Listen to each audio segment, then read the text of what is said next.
Hello అందరికీ welcome back to the channel.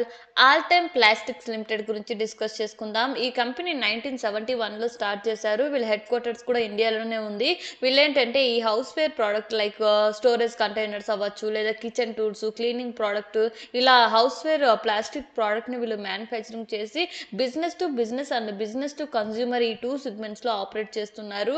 Like global retailers ఉంటారు కదా, ఐకియా, యాజ్డా, మికైల్స్ అండ్ ఈ టెస్కో అని చెప్పేసి ఇలా డిఫరెంట్ బిగ్ గ్లోబల్ రీటైలర్స్కి వీళ్ళు మ్యానుఫ్యాక్చరింగ్ చేసి వాళ్ళ యొక్క డిఫరెంట్ బ్రాండ్ నేమ్తో వాళ్ళు సెల్ చేసుకుంటుంటారు. సో ఇలా బిజినెస్ టు బిజినెస్ ఆపరేట్ చేయడమే కాకుండా బిజినెస్ టు కన్జ్యూమర్ కూడా ఆపరేట్ చేస్తున్నారు వీళ్ళ ఓన్ బ్రాండ్ నేమ్ మీద. All time branded products so retailers and distributors ద్వారా అక్రాస్ ఇండియాస్లో వీళ్ళైతే ఆపరేట్ చేస్తున్నారు. అండ్ అందులో మార్చ్ 31, 2025కి 1848 డిఫరెంట్ ప్రోడక్ట్ని వీళ్ళు ఆఫర్ చేస్తున్నట్టు చెప్తున్నారు. 8 కేటగిరీస్లో ప్రెప్ టైమ్ అని చెప్పేసి ఇక్కడ chopping boards, strainers and containers, ఆర్గనైజేషన్కి సంబంధించిన storage items, hangers, meal time సంబంధించిన ప్రోడక్ట్, క్లీనింగ్ టైం సంబంధించిన product, bath time and child friendly tableware అని ఇలా డిఫరెంట్ కైండ్ ఆఫ్ సిమిలర్ ప్రోడక్ట్ని అయితే వీళ్ళు మ్యానుఫ్యాక్చరింగ్ చేసి ఆపరేట్ చేస్తున్నారు. అండ్ రీటైలర్స్ వచ్చేసి వీళ్ళకి ఆల్మోస్ట్ 5 సూపర్ డిస్ట్రిబ్యూటర్స్ ఉంటే 38 రెగ్యులర్ డిస్ట్రిబ్యూటర్స్ ఉన్నారు. అండ్ అందులో రీటైలర్స్ వచ్చేసి వీళ్ళకి 22 మోడర్న్ ట్రేడ్ రీటైలర్ చైన్స్ ఉన్నట్టు చెప్తున్నారు, లైక్ స్పెన్సర్స్ రీటైల్ అని చెప్పేసి.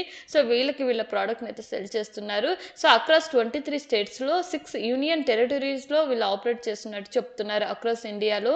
అండ్ వర్క్ ఫోర్స్ వచ్చేసి 690 ఫుల్ టైమ్ ఎంప్లాయీస్ ఉన్నారు, 1589 కాంట్రాక్ట్ వర్కర్స్ ఉన్నట్టు చెప్తున్నారు.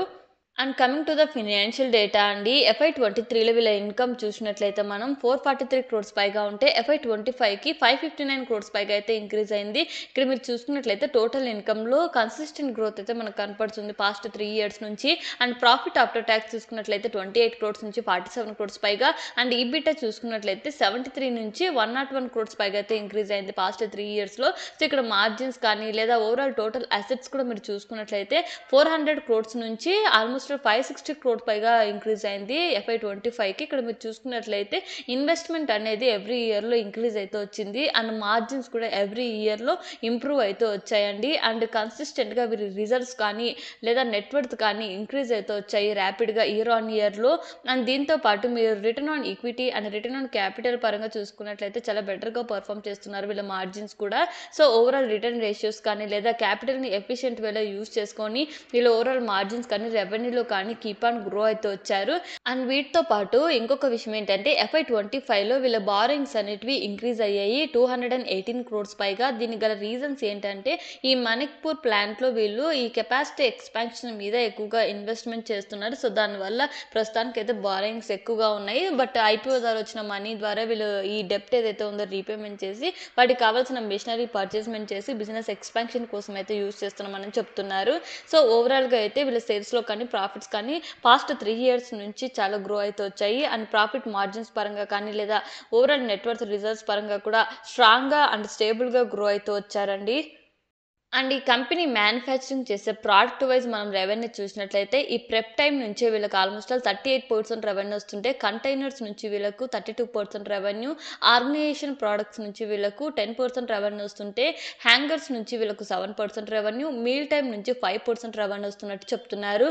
అండ్ లొకేషన్ వైజ్గా మనం రెవెన్యూ చూసినట్లయితే యూరోపియన్ యూనియన్ నుంచి వీళ్ళకు ఆల్మోస్ట్ 56% రెవెన్యూ వస్తుంటే UK నుంచి వీళ్ళకు 19% రెవెన్యూ అండ్ US నుంచి వీళ్ళకు 11% రెవెన్యూ వస్తున్నట్టు చెప్తున్నారు. అండ్ అవుట్ సైడ్ ఇండియా టోటల్గా మీరు చూసుకున్నట్లయితే 88% ఆఫ్ రెవెన్యూ అయితే డిపెండెన్స్ ఉందండి. అండ్ ఇండియా నుంచి మీరు చూసుకున్నట్లయితే 12% ఆఫ్ రెవెన్యూ వస్తున్నట్టు చెప్తున్నారు. And coming to the IPO details అండి, August 7th ఓపెన్ అయ్యి 11th క్లోజ్ అవుతుంది. ఫేస్ వాల్యూ వచ్చేసి 2 పర్ షేర్, ప్రైస్ బ్యాండ్ వచ్చేసి 262, 275 పర్ షేర్, లాట్ సైజ్ వచ్చేసి 54 షేర్స్. IPO ద్వారా వీళ్ళు 400 క్రోర్స్ రైజ్ చేస్తుంటే అందులో ఫ్రెష్ ఇష్యూ వచ్చేసి 280 క్రోర్స్ పైగా, ఆఫర్ పర్ షేర్లో వచ్చేసి 120 క్రోర్స్ పైగా వస్తున్నారు. అందులో రీటైల్ మినిమం లాట్ వచ్చేసి 14,850 అండ్ మిగతా డీటెయిల్స్ మీరు స్క్రీన్లో అబ్జర్వ్ చేయొచ్చండి. And coming to the peer comparison అండి. ఇక్కడ వీళ్ళు ప్రొవైడ్ చేసిన ఫినాన్షియల్ డేటా ప్రకారం పర్ఫార్మెన్స్ వైస్‌గా కానీ, లేదా ప్రాఫిట్ పరంగా, లేదా రెవెన్యూలో గ్రోత్ కానీ, క్యాపిటల్ స్ట్రక్చర్ ఎఫిషియెంట్ వేలో హై పర్ఫార్మెన్స్ వైస్‌గా చూసుకున్నట్లయితే సెలో వరల్డ్ ఇక్కడ బెటర్‌గా పర్ఫార్మ్ చేస్తున్నారు. అండ్ వీళ్ళేంటంటే కొంచెం హైయర్ వాల్యుయేషన్‌లో ఉన్నారు. But all time plastics values కూడా తీసి పడేయడానికి లేదు. వీళ్ళు కూడా బెటర్‌గానే పర్ఫార్మ్ చేస్తున్నారు. అండ్ స్మాల్ స్కేల్ ఇండస్ట్రీ అయినప్పటికీ వీళ్ళ మార్జిన్స్ కంపేర్ టు పియర్స్ తక్కువగానే ఉన్నప్పటికీ ఓవరాల్‌గా వీళ్ళు కూడా చాలా ఇంప్రూవ్ అయితే వచ్చారు. ఇయర్ ఆన్ ఇయర్‌లో మార్జిన్స్ కానీ, రెవెన్యూ గ్రోత్ కానీ.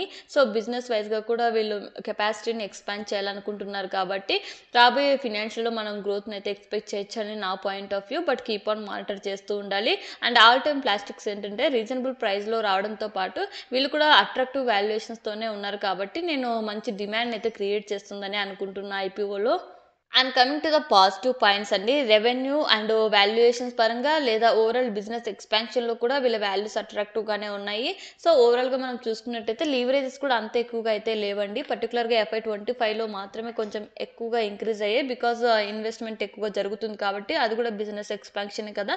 సో, ఓవరాల్‌గా అయితే వీళ్ళు బెటర్‌గానే పెర్ఫార్మ్ చేస్తున్నారు.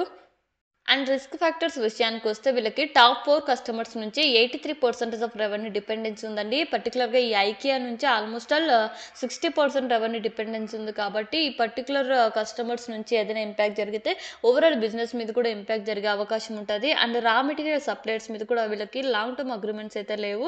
సో, ప్రైజెస్ వాలటాలిటీ జరిగినప్పుడు కూడా బిజినెస్ మీద ఎక్కువ ఇంపాక్ట్ జరిగే అవకాశం ఉంటది. అండ్ దీంతో పాటు ఈ టైప్ ఆఫ్ బిజినెస్‌కి ఏవైతే రిస్క్ ఫ్యాక్టర్స్ ఉంటాయో అవన్నీ వీటికి కూడా వర్తిస్తాయి. As of now grey market premium అయితే ఇంకా అప్డేట్ అవ్వలేదండి. అండ్ ఒకవేళ మన వీడియో మీకు ఇన్ఫర్మేటివ్‌గా అనిపిస్తే మన ఛానల్‌ని సపోర్ట్ చేయండి అండ్ సబ్స్క్రైబ్ చేయండి. అండ్ నేనైతే ఐపీఓలో పార్టిసిపేట్ చేస్తున్నాను. ఒకవేళ మీరు చేయాలనుకుంటే మీ ఓన్ అనాలిసిస్ ఆర్ఎల్స్ మీ ఫినాన్షియల్ అడ్వైజర్‌తో కనెక్ట్ అయిన తర్వాతనే డిసిషన్ తీసుకోండి. And thank you for watching.